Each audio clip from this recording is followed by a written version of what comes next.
اهلا وسهلا بيكم في قناتي الطبخ للجميع. النهارده هنعمل مكرونه بشاميل او نجرسكو كداب، يعني نجرسكو كداب بالمكرونه الاسباجيتي. اول حاجه معانا المكونات، طبعا معانا فلفل رومي متقطع، بصل مفروم كده، وطماطم برضو متقطعه كده، دي للتعصيجه.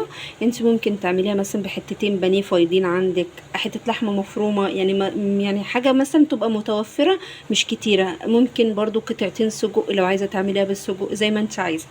ومعانا هنا البهارات بقى، معانا شطه وقرفه، وهنا ملح وفلفل وبهارات، وده توم باودر على بصل باودر. وطبعا معانا اللبن والدقيق والسمنه والزيت عشان خاطر البشاميل. هنروح عند البوتاجاز دلوقتي ونشتغل ونشوف هنعمل ايه. كده احنا هنحط شويه زيت، مش كتير، عشان كده كده البشاميل بيبقى محطوط له سمنه وزيت شويه. وهناخد كده حبه من البصل، مش كتير برضو، هنديهم تقليبه لحد ما ياخدوا لون ذهبي، وبعد كده نشوف هنعمل ايه. كده احنا حطينا البانيه، احنا فرمينه كده، هنقلبه شويه وبعد كده نبتدي نحط له ايه البهارات بتاعته. هنحط له كده دلوقتي البهارات بتاعته او التوابل بتاعته، دي اول حاجه. وكمان البهارات، بسم الله. وناخد الشطه والقرفه برضه نحطهم.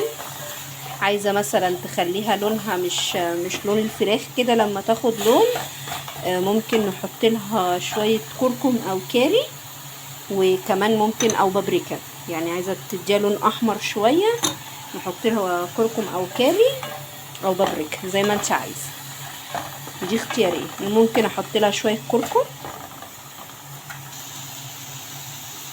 كده. احنا حطينا لها معلقه كركم. هنقلب، يعني احنا هنديها تقليبه وخلاص كده تمام قوي. هنبتدي بقى نحط لها ايه الخضار. كده هنحط الطماطم، ايه بتعمل دي لون اصفر جامد، بس هي مش مصفرة قوي كده في الكاميرا كده. كمان البصل الباقي كده، ونقلب ونسيبها بقى كلها ايه تستوي مع بعض. نحط لها كمان الفلفل كده. شكلها قمر ازاي صينيه نجرسكو يعني عندك شويه حاجات مكونات بسيطه كده هتعملي ايه احلى صينيه بشاميل او نجرسكو زي ما انت عايزه تسميها سميها. ممكن كمان نقطع عليها زيتونتين، يعني ممكن نجيب زيتونتين ونقطعهم عليها. بصوا هي كده يعتبر يعني ايه تمام او استوت. انا بحب الخضار يبقى فريش كده، مش بحبه يدبل عن كده. حلو هو كده قوي، وريحتها ما شاء الله طالعه ريحتها جميله جدا.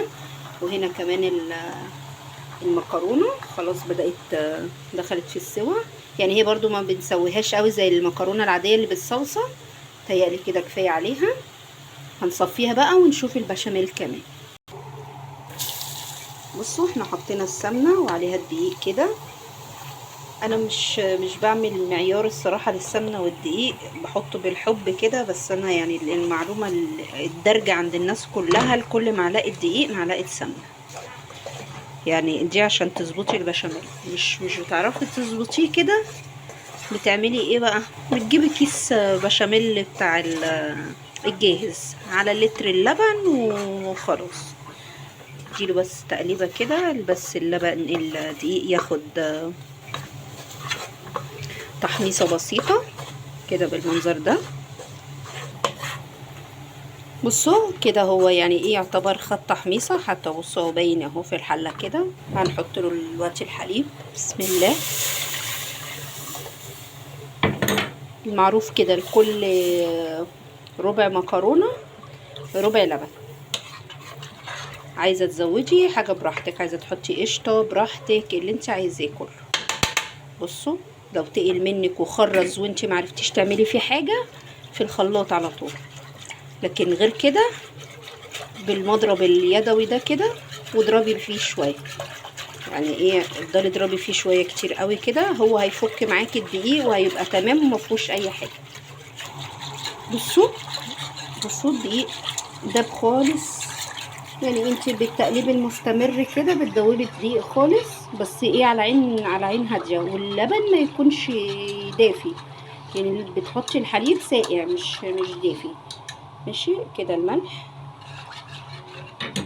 فلفل اسود، عندك جوز الطيب حطي، ماشي، عندك فلفل ابيض بدل الفلفل الاسود ده حطيه برده، مش هيغمق لك البشاميل خالص كده. ونعلي عليه النار بقى، وايه، وايدينا فيه برضو ما نسيبهوش عشان خاطر ما يكلكعش منه.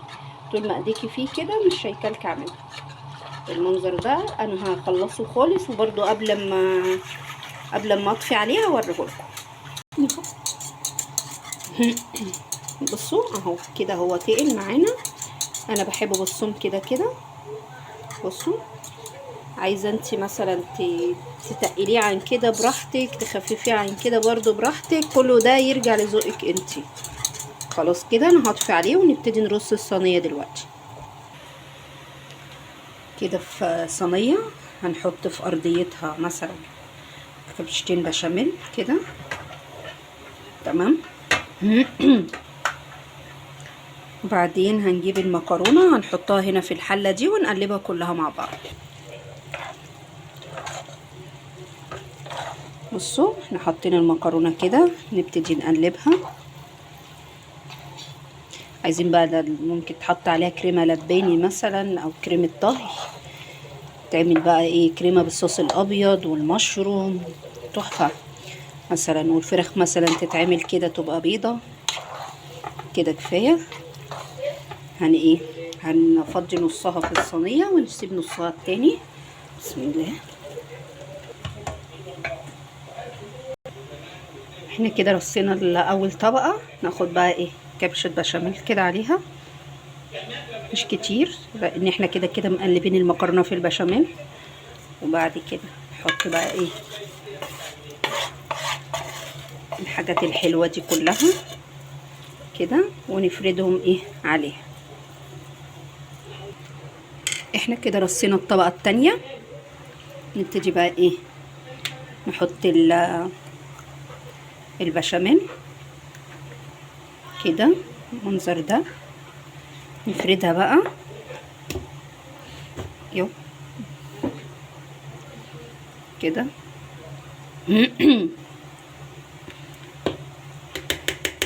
عايزه مثلا تلوني الوش، ما عندكيش موتزاريلا ولا عندك حاجات من دي، هنحط لها سن الكاتشب وتفرجيها عليها، تقومي برضو ايه حطها في الفرن. عايزه تحطي على الوش بيضايه براحتك، انا مش بحب البيضايه على الوش عشان بتبقى زفره شويه، فايه براحتك كده.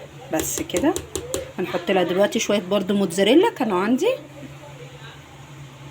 حط كده الموتزاريلا المنظر ده كده. هي شكلها مبدئيا كده ان شاء الله تبقى حلوه. عايزه تحطي موتزاريلا برضو في البشاميل براحتك، يعني على حسب انت عندك موتزاريلا ولا لا اصلا كده. بس كده هنحطها دلوقتي في الفرن، ونسيبها لحد ما تاخد لون، لان كده كده كله مستوي. عايزه تشغلي عليها الشوايه بس تقعديها 10 دقايق وبعد كده تحطي تولعي عليها الشوايه براحتك. هنشوفها بقى لما تخرج وهنشوفها في التقديم عامله ازاي. بصوا الجمال والقمر، تحفه. احنا هنقطعها دلوقتي. لو عايزاها تطلعيها مثلا قطعه بقطعتها كده، بتسيبيها تبرد شويه كتير. عايزاها تبقى جوسي وكده بتقطعيها اول ما بتخرج عادي. انا دلوقتي هقطعها لان احنا بنحبها جوسي شويه، ونشوفها برضو في التقديم. بصوا ده شكلها كده، والله العظيم تحفه، وطعمها كمان جميل جدا. ومحمرين جنبها بطاطس كده، شويه سلطه طبعا. يا رب تعجبكم النهارده كده، ولو عجبتكم قولوا لي ايه رايكم في الكومنتات. ان شاء الله تعجبكم باذن الله المكرونه ديت، وتكون سهله بالنسبه لكم واقتصاديه كمان. يعني ممكن مثلا حتتين بانيه ولا حاجه، شويه موتزاريلا، نص لبن، يعني عارفه اللي هي ايه حاجات بسيطه كده من عندك هتعملي الصينية الجميلة ديت والطعم التحفة ده يطلع منها. اشوفكم في فيديو تاني، وما تنسوناش بقى في اللايك والاشتراك، والسلام عليكم ورحمة الله.